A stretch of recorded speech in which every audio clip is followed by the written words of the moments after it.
morning and welcome. It's me, Persita, and this is Persita's Paradox. So today we're in our recap. Our thought for Thursday question was, are you hungry enough to wait? Well, are you hungry enough to wait? And what I mean by hungry enough to wait, do you understand the process of greatness? Are you aware of things that actually need to manifest in process for you to receive the biggest fulfillment of your life? I mean, we get so caught up on what we need and how fast we need it and whose life is doing better than ours and what we need to execute in order to be playing with the Joneses or looking better on Instagram or Facebook, or am I doing all the cool things, going to the cool spots to look great to everyone, or what exactly can I do to look great instead of actually being great?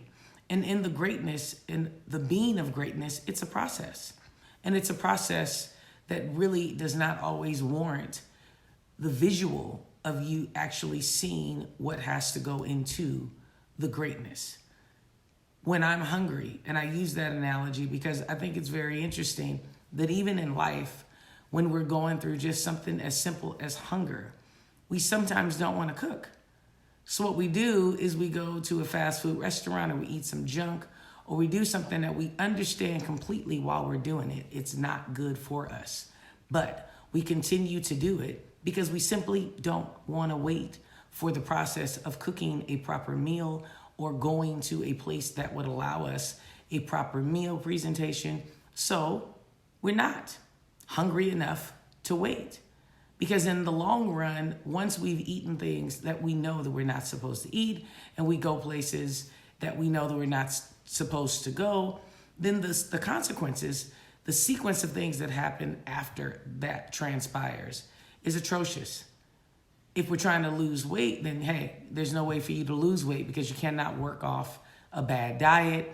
If you're in a position where you are wanting to save money and now you're spending places that you don't need to spend because you've already bought groceries in your budget, but you still don't want to wait, you can kind of see where I'm going with this.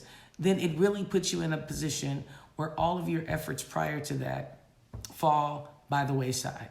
And it's absolutely insane to put yourself in a position where you work with no point of having an ending, meaning you're not doing the things you need to do consistently enough in order to reach the goal, and you're just blowing off time because of your desire to not have the fortitude to simply wait. When I'm hungry, I am learning to stop, assess, and really figure out, did I already prep? Have I already made precautionary measures to make sure that, one, I don't get hungry? Again, if I use the analogy of food, if you're meal prepping, and most people say, oh my gosh, you just don't have the time to meal prep. It just makes absolutely no sense.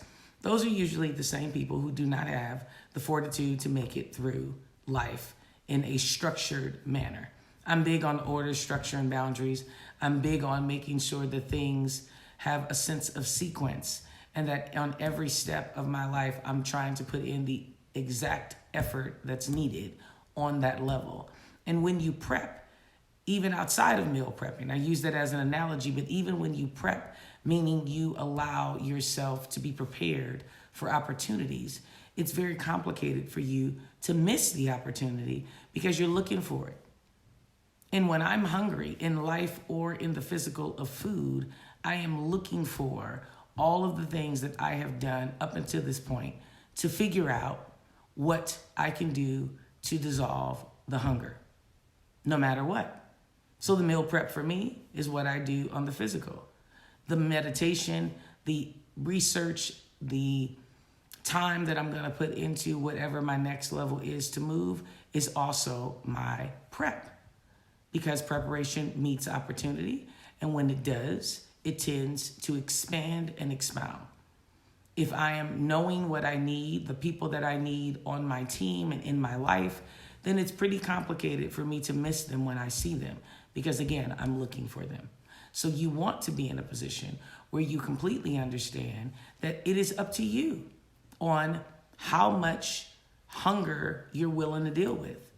For the people who enjoy the feeling or don't want to really do what they need to do. And most people say, well, Rashida, that's so harsh. You know, everybody wants to do great. Yeah, in words, but the effort that it takes to actually feed yourself, something as simple as feeding yourself the proper nutrients to sustain, lose, or gain weight, so complicated.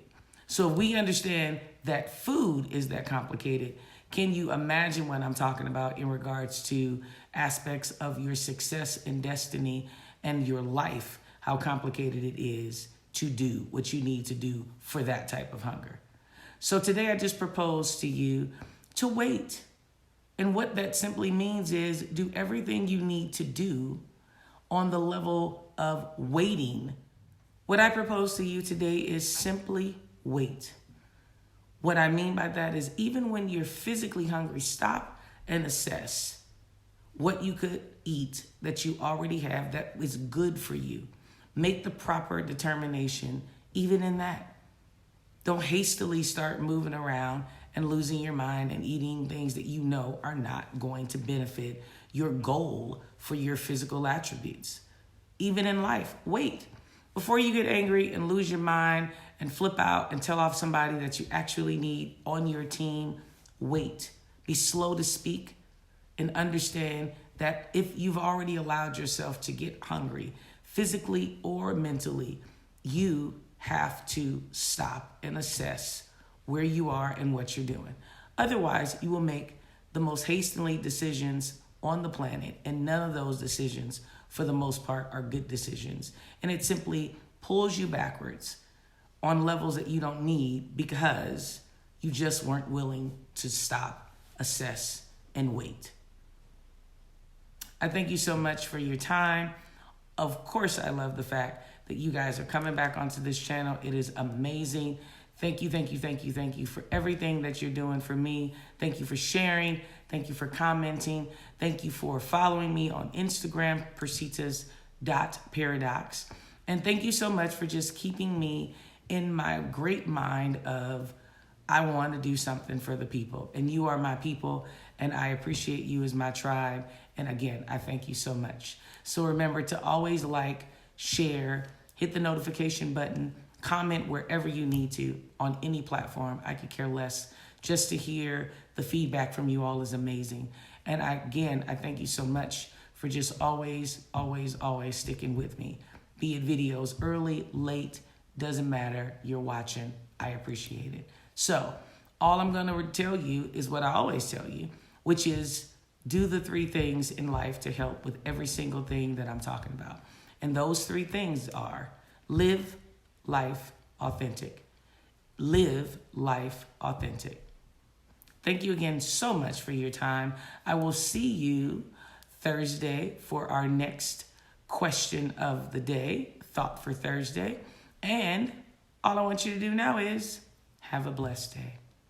Bye-bye.